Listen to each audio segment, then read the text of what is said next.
This is the build you want to be running in the Edge of Fate. Did I mention 65% bonus grenade damage? We're going to start with a grenade plus a throwing knife plus another grenade into an ignition. Gives us another grenade. That's going to give us another ignition and then another grenade. And then we do our class ability. We do more knives, another grenade, an ignition for another grenade. And then we're going to get another ignition, which is going to give us another grenade. And then we're going to throw our blade barrage. And that's going to give us another grenade plus ignition, which is going to give us another grenade. And then we'll cast a class ability for more melee. And another grenade plus ignition equals another grenade. And then we're going to shoot a rocket. And then we're going to get another ignition for another grenade. And then we're going to wait a little bit, cast a class ability again, more throwing knives, another grenade, another ignition, another grenade, and another ignition, and another grenade, and our... You get the idea. You get how it goes. Now that's a lot of damage! Welcome to the Edge of Fate builds, the brand new stat system, the brand new rework. I have been getting countless questions begging me for Warlock builds, Titan builds, Hunter builds, and I have got you today. We are revamping one of my favorite builds that I've ever used in Destiny 2. The Young Ahamkara's Spine Hunter Trip Mine Solar Grenade build. And here's the thing, and here's why I think this build is going to be absolutely disgusting in the Edge of Fate, if my theories are correct. Because now, since you can overload specific stats, you can increase the amount of damage that you're receiving from certain abilities. So as an example with the grenade stat right here, if we can get up to, say, 200 grenade stat, we get 65% increased grenade damage, aka 65% increased trip mine damage, that anyone who knows anything about Young Ahamkara's Spine knows that you're just spamming trip mine grenades all day, every single day, non-stop against tanky targets, boss targets, champions, all that good stuff. I'm gonna walk you guys through how you want to set up your Solar Young Ahamkara's Spine build for endgame content, raid content, legendary story mode content, the higher world tier content, so that you can go in absolutely blazing. And we're gonna put it together in real time, twitch.tv/Mactics, where we record all these live. I was being kind of an idiot. I was on stream trying to test out and get everything going. And then a very intelligent viewer in my chat reminded me, Mac, why don't you just go and test this in the shooting range? I said, that's a great suggestion. So for those who don't know, anyone who wants to test out a build, get used to the rotations and whatnot, there is now a shooting range in Destiny 2 if you go to the Destinations tab in the tower. So you can just click on it and we can launch it right up and we're good to go. We're gonna ignore the weapons for now. We're really just focused on the armor that we're putting on, our subclass setup, and mainly our stats right here. The number one thing that we want to focus on here, as you might guess, is our grenade stat right here. We want to get this as close to 200 as humanly possible. If you can't get it all the way to 200, that's okay. We're going to get better rolls and higher stat rolls of armor as we play the Edge of Fate. And I also got some ways that you can bump up the amount of discipline that you're getting in your build right now. But first things first, I want to confirm a suspicion here, right? Because as everyone knows, with the Young Ahamkara's Spine, the exotic, everyone knows how it works. Ability damage grants trip mine grenade energy. Now, in the past, pre-Edge of Fate, ability damage gave you 33% grenade energy back. However, if you threw a trip mine grenade at a tanky target, you would, for whatever reason, get a double proc of that. So you would get an instance of grenade regeneration. I think it was like because the actual grenade, like hitting the target and sticking to it, doing an instance of damage, and then the actual explosion doing an instance of damage. Both of them would proc and give you 66%. But here's my thing now. Now, all ability regeneration energy is now tied to specific stats. And what Bungie said is that if you have a stat at 70, that will match live game ability regeneration values from Final Shape and previously, right? So as an example, if we had 70 grenade stat right now, that would match the 33% per instance of ability damage, the 33% grenade energy that we would have gotten. But as you can see right here, I'm at 141 grenade stat, and it says my grenade energy is 190%. So does that mean I'm gonna get more than 33% grenade ability energy refund per damage instance? Let's see. Okay, so it looks like I'm still getting 66%, which is interesting to me because I thought all instances of ability refund were tied to the specific stats. So maybe Young Ahamkara's Spine is an exception. And if it is an exception, then what other exotics are an exception as well? But even so, this build still has the potential to be absolutely bonkers because of that 65% bonus to grenade damage that we can be working with. First things first, I want to get a feel for our rotations real fast. I just want a big dude. What do you mean by that? So back in the day, it was grenade, boom, boom, melee, grenade, ignition, double grenade, another grenade, boom, ignition, another grenade, dodge, melee, grenade, ignition, boom, another grenade, boom, another ignition, another grenade, and that was the rotation. And then, of course, Hopefully our class ability is back as well. And then we can just keep on going with the grenades, keep on going with the ignitions, keep on going with the grenades. And again, all of these grenades, if we can get up to 200 grenade stat, are doing 65% extra damage than they were back before the Edge of Fate drop. I'm liking the Blade Barrage because for those who remember peak rotations with Young Ahamkara's Spine, recall that your Blade Barrage also counts as an instance of ability damage and will give you that extra kick to your Trip Mine Grenade. So I like this because it gives us another way to instantly spike our Trip Mine so we can keep our combos going and our rotations going. So I'm going to keep on Blade Barrage. We're going to keep Gambler's Dodge, obviously. Nowadays, though, we do have to have at least 70 melee stat because unfortunately, Gambler's Dodge no longer just automatically gives you a flat full melee charge refund back when you use it. It now gives you melee energy dependent on what your melee stat is. And as we said before, if you want to match previous values of ability refund equal to pre-Edge of Fate release, then you need to be at 70 for that stat, meaning that we need 70 melee stat to generate a full melee ability charge from Gambler's Dodge. The benefit is, though, that we no longer need to use it next to an enemy, which is kind of nice. So just using it literally anywhere, like as an example, I'll just show you. So if I'm over here, I'm not by any enemies whatsoever. You can look at my radar. No red things, no red pings, anything like that. I can sit in the corner right here, use it, full melee charge. So it's impossible now to use your Gambler's Dodge as a part of a rotation and not get a melee refund on accident. You are guaranteed to get that melee refund. We're going to go with Knife Trick. The reason I love Knife Trick is because for whatever reason, each individual blade counts as its own instance of ability damage, which means typically if you hit one of the blades on an enemy, you get 33% ability Whoa, this is actually kind of interesting. Hold up. I'm supposed to only get 33% ability refund if I hit one of the blades, but that gave me like a ridiculous amount. Wait a minute. Maybe the 190% bonus grenade energy is kind of working the way we think it's working, specifically when we do ability damage with our melee, but not when we do ability damage with our grenade for some reason, because theoretically our grenade... I don't know exactly what's going on there. In any case, though, as far as I can tell, it still holds true. Each individual knife counts as its own individual instance of ability damage. So if you hit all 3 knives, 33% 3 times, you're guaranteed to get that grenade back every single time, which I really, really like. So Knife Trick is the key winner here. Trip Mine Grenade, obviously, you're not using any other grenade with Young Ahamkara's Spine. When it comes to our aspects, I'm wondering if I want to try and sneak Gunpowder Gamble in here. We could run Knock 'em Down. Your Solar Supers are enhanced. Blade Barrage launches more projectiles, which makes our Blade Barrage way better. And while Radiant, Final Blows with your equipped throwing knife fully refund your melee energy. I like that a lot as well, because it creates a situation where if we want to, as long as we're running something that gives us Radiant, when we throw our melee, such as Ember of Torches, then we basically get infinite melees as long as we're killing something with the melee. We just do this non-stop. And the damage of these throwing knives is pretty solid as well. And depending on your armor as well, if you want to get your melee stat above 100 as well, then you can be doing bonus melee damage as well in conjunction with bonus grenade damage. So like a perfect stat split for a build like this would be like 200 grenade and then as much melee stat as possible. But what I am wondering is when it comes to on your mark, activating your class ability or getting precision final blows grant you and nearby allies increased weapon handling and reload speed for a short duration, stacks 3 times.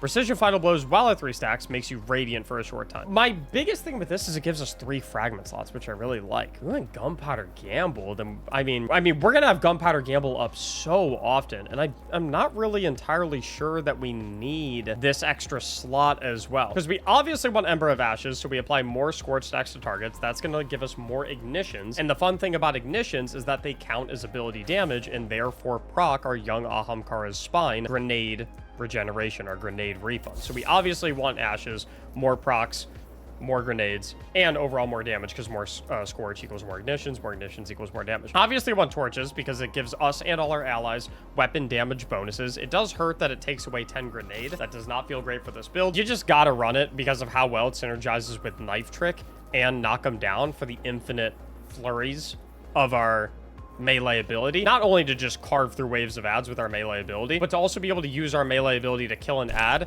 get the instance of ability regeneration for our grenade, and then we still have our melee ability and we didn't even have to expend our gambler's dodge to get it back. We also want Ember of Singeing, where our class ability recharges faster when we scorch targets. Pretty much everything that we're throwing at enemies is going to scorch targets. Our knife trick will scorch targets. Our trip mine grenade will scorch targets. And what this is going to do is when you have a long rotation going, I'll just show you. This is what the range is for, right? So we'll go grenade, melee, grenade, another grenade, should ignite again, another grenade, and then we can dodge to get our melee back, throw another grenade, and the idea here is we should get our class ability back quickly enough, or at least somewhat quickly enough. Right now I could just fire a couple shots, and then boom, I have it back, and the only reason I have it back right there is because of Ember of Singeing proccing and giving me significantly increased class ability regeneration rate, and so that way, it's basically back up. By the time I need to mix it back in my rotation, I can fire a couple of rockets in between when I'm waiting for that little bit of extra kick. Or if I had my class stat just a little bit higher, then it would come back significantly more quickly. There's a lot of fine tuning that we can get with the stats, and this build is only going to get better as we get into the more endgame activities and get higher tiers of armor, which drop with higher stat point totals. So we're just going to get even better and better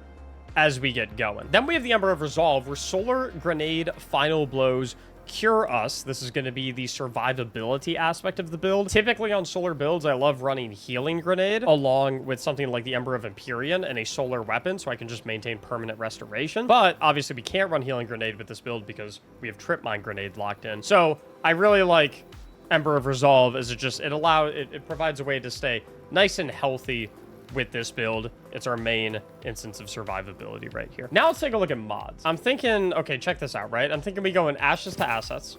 So bonus super energy on grenade kills. So we get way more Blade Barrage. But I'm thinking, what if we also throw down a hands-on for bonus super energy on melee kills? I know you might be thinking, oh, hold on, Mac. I thought this was a grenade-centric build, and it is. But as we just showcased previously, you can endlessly rip your melee at squishy targets, which means if you're doing that on a bunch of squishy bums, if you're doing that on a bunch of low-level enemies in Destiny 2 who have a minimal amount of HP, then you're proccing this every single time you do it on them. You're getting a lot of super energy. Let's float that one, see how it feels. Gloves, and here is a key thing where you're going to be able to get past your maximum potential allotment of grenade energy, is if you have a grenade font mod, whenever we're armor charged, we are going to get a 20-point stat bonus for having this mod on whenever we're armor charged for this stat. And being armor charged is not that difficult. All you gotta do is pick up an orb of power, which means anytime we're armor charged, we're actually not at 141 grenade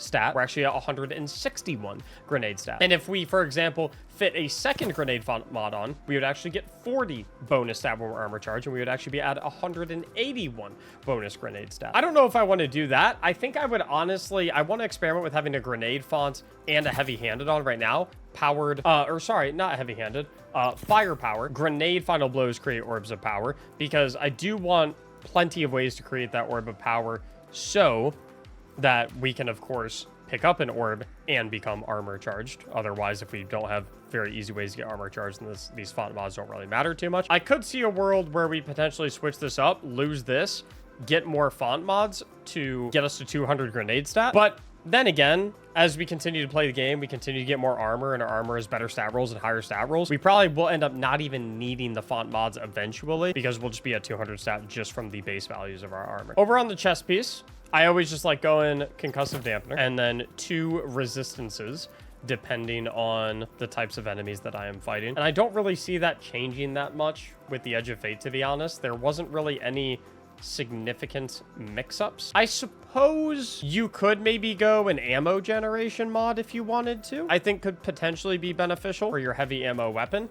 But for now, I'm just going to go a harmonic resistance and avoid resistance, and we'll call it a day. Down on the boots, recuperation kind of got nuked. It doesn't give you 70 HP per orb of power pickup anymore. It gives you 15 HP. So recuperation's not really that good anymore, I'm not gonna lie. But I don't really have a huge need for any of these other mods to be completely genuine. Back in the day, there was a good reason to run some of these mods, due to the fact that if you missed your Gambler's Dodge, then you didn't have your melee ability available, and then you just kind of had to wait for your cooldowns to come back. But now missing Gambler's Dodge and missing the melee refund from Gambler's Dodge, it's impossible now because you no longer have to be next to an enemy. It's a guaranteed proc on the melee regeneration. So the need for ability regeneration on Orb of Power pickup is just not really necessary anymore, to be completely honest. But I don't really know what I would slot in its place instead. I suppose you could run stacks on stacks, so you get more mileage out of your armor charge for your font mods whenever you do pick up an Orb of Power. So now instead of getting 10 seconds per orb on the font, I get 20 seconds per orb on the font. That could be really, really nice. And then we have another 3 energy that we can use. I would say maybe we could spend one towards a scavenger mod for a heavy ammo weapon. Let's throw on a harmonic scavenger, get a solar heavy weapon on, and we'll call it a day right there. Down on the class item, definitely got to go Reaper all day, every day. It's just too good of a mod. I'm torn here between going something like time dilation, so our font mod lasts longer, or taking a class font, so we have a little double dipping situation with being armor charged. So now we're armor charged. We get the bonus 20 stat to grenade and the bonus 20 stat to class. And that should theoretically help us out a lot. So as an example, I'll show you what I mean. So let me grab that. There's my first thing of armor charge.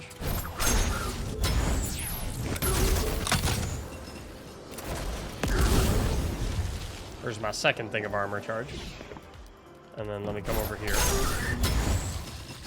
Let me see if I can get this in time before my armor charge expires. What are you doing all the way over there? Hit a boom, boom, boom, boom, boom, boom. Another ignition, boom, dodge. Why did I not get my melee back all the way? Why am I at 50 melee stat? What happened? Oh, because I had 2 melee mods on here. I need 70 melee stat because I need that dodge to give me a full melee back. My armor distributions are not ideal at the current moment. I think a lot of builds at the current moment in the Edge of Fate are going to be at about 70 to 75% of their potential power, because as we get our power level up and as we grind out new armor sets at higher tiers that have higher total stat packages and more favorable stat distributions, our stats are going to be able to climb even more and more and more and more, which is going to be extremely important, not only for the over 200 aspect of it to deal bonus damage, but also for the 1 through 100 aspect of the stats, where you're just getting base amounts of ability regeneration that are quite high, so you can maintain your rotations and your combos. So even though we're feeling like we're running into a bit of a pickle right now, I think we're gonna be okay as we continue to go on, and this build is we're gonna continue to iterate on it, and we're gonna get into a really nice and really good spot as we keep going. The thing I'm not sure how I feel about Gunpowder Gamble on this build is if we're just single target damaging, there's no way for us to ever get Gunpowder Gamble to go. Like, there's no way for us to, you guys get what I mean?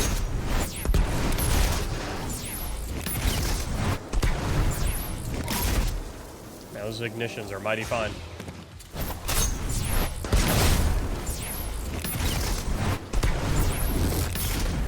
And then we hit this.